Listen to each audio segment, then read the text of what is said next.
Let me ask, because you're a sociologist, so you analyze this as a social phenomenon, but the values that these groups espouse, and they're not necessarily consistent values across different groups, but the values themselves have content. They can lead in a variety of directions. You've just raised the possibility of terrorism as an outcome of this.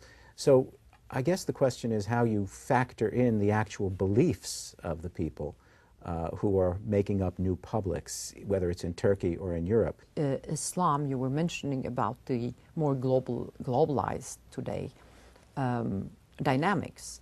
Because when you read the literature on globalism, before 9/11, Islam was not there.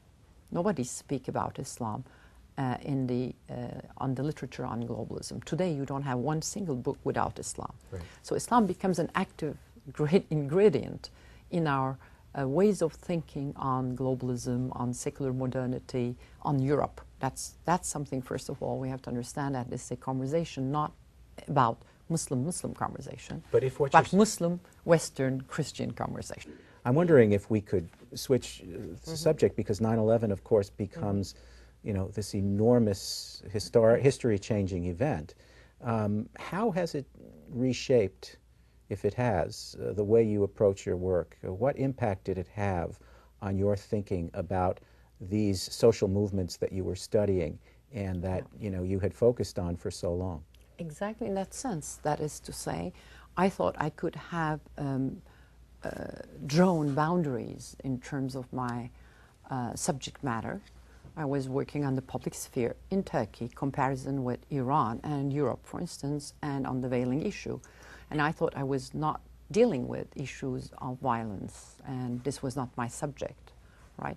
So after 9/11, each of us, I felt myself totally, of course, obliged, compelled to think about violence as well, and to find ways of linking my way of thinking to also violent forms of Islam. So somehow this was related, and I have to find a way to understand in which ways it was related, that I cannot make abstraction of violence. So that changed completely my work in that sense. Secondly, it's the global feature. Global means decentering, or the loss of the center, or the loss of the center, protected center at least. So 9/11 also had that impact, that we felt there was no longer center protected from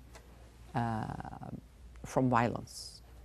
You remember maybe afterwards many articles speaking about third worldization of New York or of the United States, that not only other countries who were living through that, but also United States suddenly became vulnerable. And it had a terrible impact on people who were not living in the United States, but who were still dreaming of the United States as a point of the arrival, where they can realize their dreams. I remember a Turkish friend, a very, very famous entrepreneurial woman, saying, I was crying because as if I lost my dream land was also infatuated. That's very interesting, a young girl, important gene maker.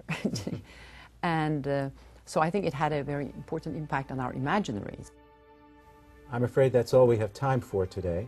I'd like to thank Nilufer Gole. I'm Clifford Chanin on behalf of the National September 11th Memorial and Museum.